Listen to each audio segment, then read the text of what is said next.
I don't care how much you learn. I don't care how good you are. I don't care if you're like me and you've spent years studying gerontology and you've spent years studying cognitive decline and disease and relationship and how to manage it. You are going to mess up because you respond to that person based on that relationship and what you've always had. So if you have somebody that you're equal intellectually and you start speaking to them and they look at you like a deer in the headlights, and your initial response isn't,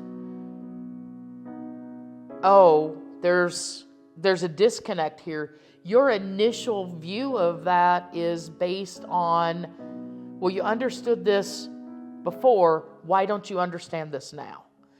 And why do I have to break this down for you? Why do I have to phrase things so specifically so they make sense to you? And while intellectually we know that, and intellectually we can understand that, in a relationship, it's hard to put it into play.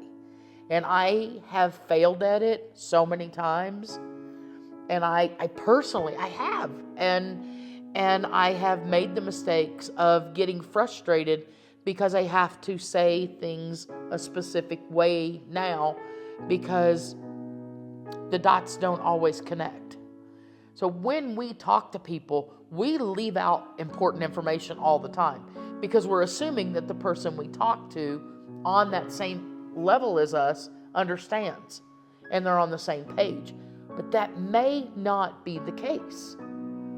That may not be where they're at anymore. And so we're not used to having to do that with that individual. We may be used to doing it with this person or a kid or a grandkid or somebody that we teach in school or a student. But this person that's always been here or here, if it's our parent, they've always been a step above. And now intellectually, their executive functions are declining, so their problem solving isn't as good, and their reasoning skills aren't as good. And so when we're talking to them and we're not making sense, it's frustrating for us. And why is it frustrating for us?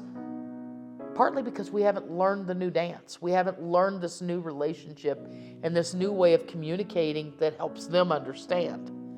We're used to dancing with them in the same steps that we've always done. And so we have to be willing to change the dance steps in our relationship with that person. And we have to also then be willing to understand that those dance steps won't stay the same. They're going to ever be changing now. And as they decline, we're going to have to slow our steps. And we're not going to be doing the tango anymore. We might be doing the waltz. But we can still dance with that person and we can still have a relationship with them. But we have to be willing to change how we relate to them.